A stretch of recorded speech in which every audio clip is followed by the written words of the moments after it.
Assalamualaikum warahmatullahi wabarakatuh. Asma. Waalaikumsalam warahmatullahi wabarakatuh. Salam warahmatullahi wabarakatuh. Ibu. Selamat pagi semuanya. Pagi Bu. Di sini Ibu mau menyampaikan tentang bagaimana cara kalian mengenali passion dan potensi diri. Di sini sebelumnya kalian ada yang tahu nggak pengertian dari passion dan potensi diri? Potensi diri itu kayak apa ya? Kayak bakat yang ada di dalam diri sendiri, Bu. Betul. Nah, di sini sebelum saya menyampaikan passion dan potensi diri, kalian semua udah siap buat menerima materi ini atau belum? Sudah siap. Sudah siap, sudah semangat semua ya. Ya. Nah, di sini ada pengertian tentang passion. Pengertian dari passion ini menurut Robert Jefferan 2008, yaitu passion adalah kecenderungan kuat seseorang untuk terlibat dalam suatu aktivitas yang disukai. Di sini tuh aktivitas itu yang memberi makna dan menjadi bagian dari identitas dirinya. Oleh karena itu, penting bagi para siswa mengenali dan mengembangkan passion mereka. Apabila mereka sudah mengenalinya, mereka selanjutnya akan konsisten melakukannya agar terampil dengan hal tersebut. Ya. Oke, selanjutnya yaitu bagaimana sih cara kalian biar bisa mengenali passion kalian sendiri? Sebelumnya ada yang tahu nggak kenapa ini cuma ada 3 poin doang? Nggak tahu Nggak Ibu. tahu, Ibu. Jadi sebenarnya tuh di sini cara mengenalinya tuh sedikit aja, cuma 3, tapi 3 ini sudah mencakup keseluruhan dari poin-poinnya. Karena di sini yang pertama ada refleksi diri. Gimana kita bisa mengenali passion kita? Kita harus refleksi diri. Misal nih, apa ya kira-kira yang membuat aku bisa melakukan sesuatu tanpa merasa bosan gitu? Itu kan namanya kan refleksi diri kan? Iya. Nah ini tuh sudah mencakup ke semua dari langkah-langkah tersebut. Nah yang selanjutnya yaitu yang kedua, evaluasi keadaan. Kira-kira nih misalnya kita udah bingung banget apa ya passion kita sebenarnya. Nah kalian itu bisa menanyakan ke orang-orang terdekat kalian, bisa ke guru, bisa ke teman, atau bisa ke saudara kalian. Misal kayak apa sih yang biasanya kalian lihat dari aku, misal aku tuh sukanya apa gitu, atau kalian lihatnya aku tuh hobinya apa, seperti itu kan bisa kan dari bantuan orang-orang terdekat. Nah yang selanjutnya yaitu pengalaman. Pengalaman ini kan merupakan guru terbaik ya.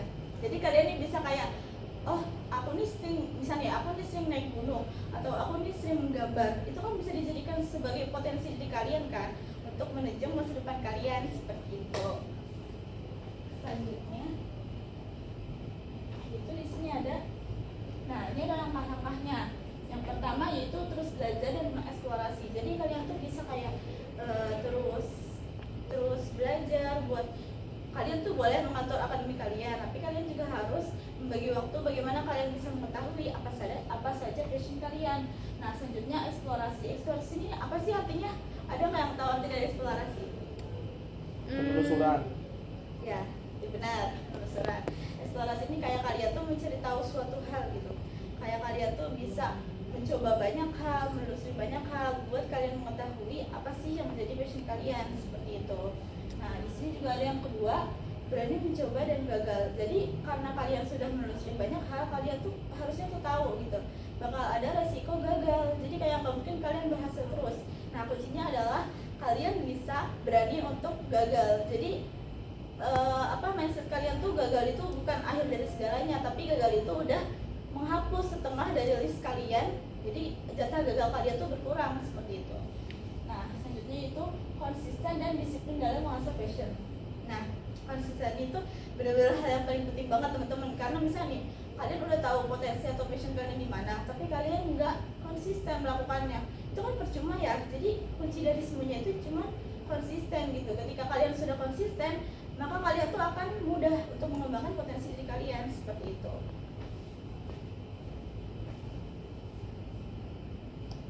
Nah, selanjutnya di sini ada faktor penyebab enggan menentukan minat. Nih, kalian lihat nggak sih misalnya, kalian udah tahu nih, aku harus mengembangkan potensi dan passion, tapi males gitu. Kalian punya nggak temen yang seperti itu? Punya, Bu, Punya, banyak. Punya kan? Sebenarnya aku juga aku sendiri. kayak males gitu kan, kadang kan kayak membuat apa mengembangkan passion kalian kayak itu kan kadang males gitu. Nah, kenapa sih bisa males kayak gini? Bisa saja pertama belum mengenali minat sendiri, bisa saja kalian belum kenal benar-benar aku tuh kayak apa sih orangnya, seperti itu kan. Nah, yang kedua ini belum siap menghadapi tantangan. Kayak tadi kan takut mencoba dan gagal kan. Bisa saja kalian itu takut untuk menghadapi tantangan, makanya kalian terkendala untuk mengetahui potensi dari kalian.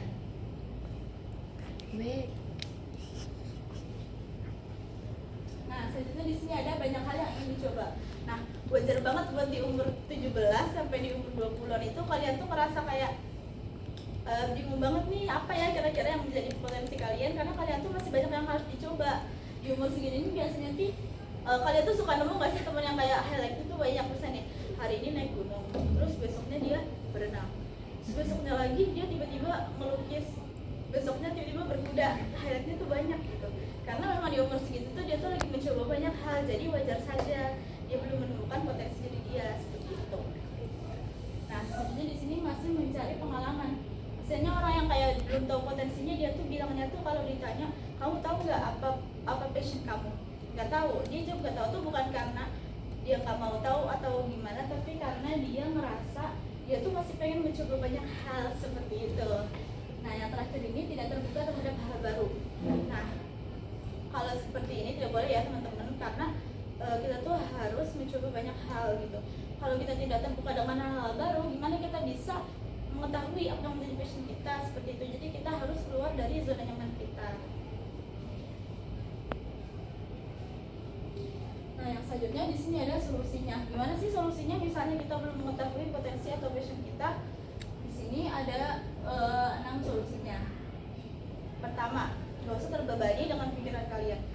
Nggak apa-apa banget kalau misalnya masih mau mencari. Misalnya nih kalian kira-kira apa ya solusinya kalau misalnya aku belum menemukan passion aku gitu. Ini kan nggak usah terlalu terbebani. Kalian tuh nggak usah kayak overthinking gitu lah, kayak misalnya nih, misal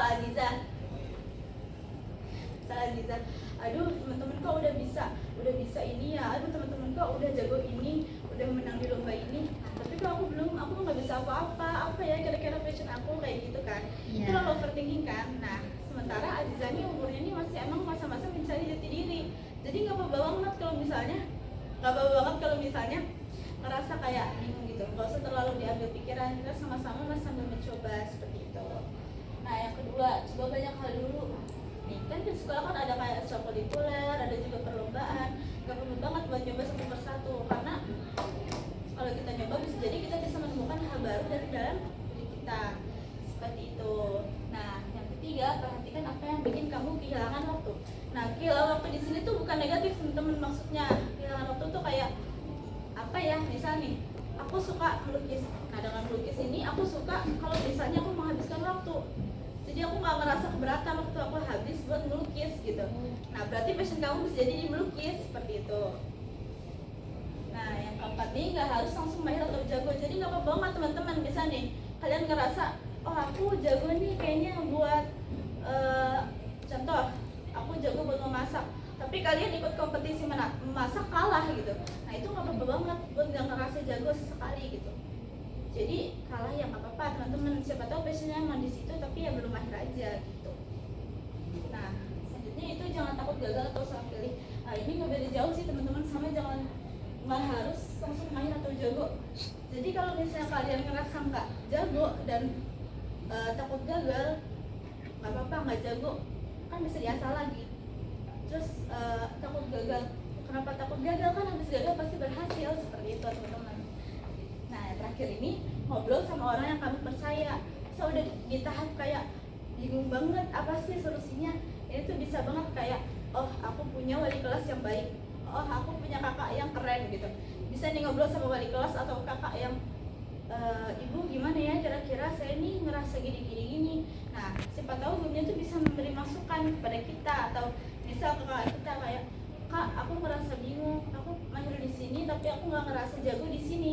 Nah, karena kakak kalian sudah berpengalaman, bisa jadi kalian itu bisa mendapatkan masukan dari kakak kalian tersebut seperti itu. Iya, Bu.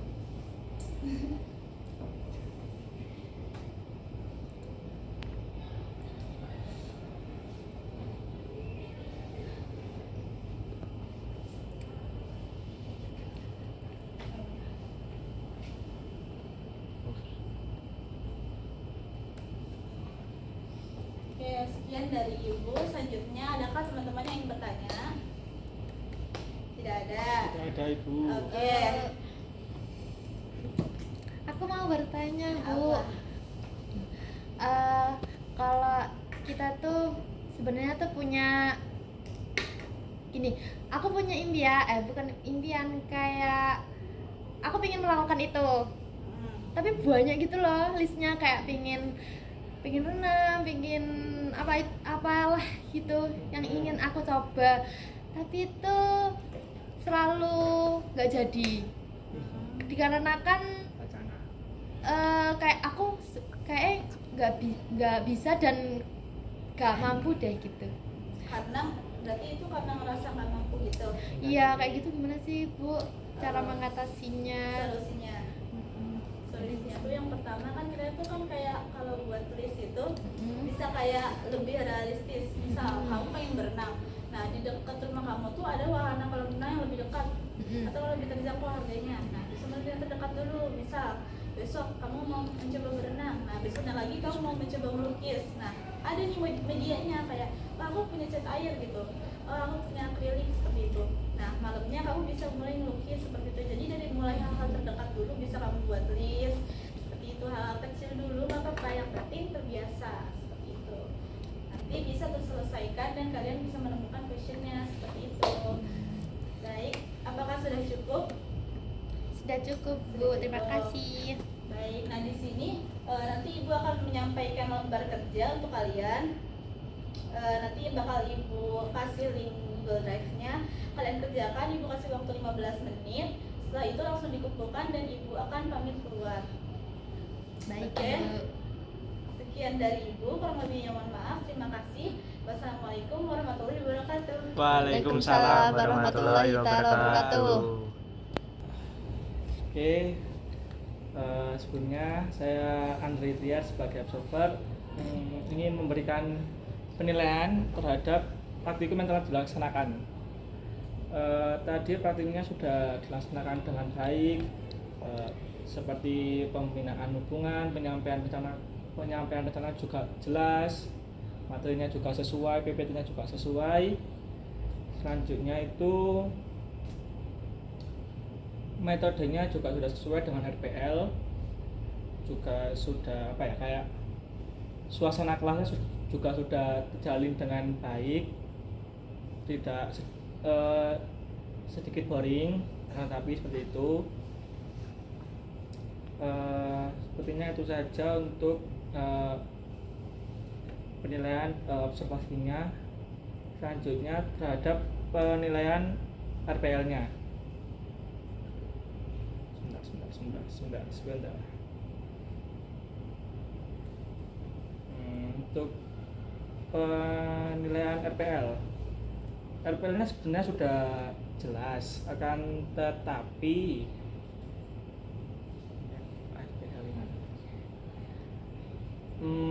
banyak penggunaan bahasa itu kurang jelas. Kayak misal ada contoh, kan huruf pertama kan di mana-mana huruf besar. Iya. Ini terdapat beberapa kata, kalimat yang huruf pertamanya itu huruf kecil. Selanjutnya itu tujuan khusus. Pada bagian tujuan khusus itu tujuan umum dan tujuan khusus ini menjelaskan tentang potensi diri dan aktif dalam berbagai kegiatan yang difasilitasi dan didukung oleh sekolah.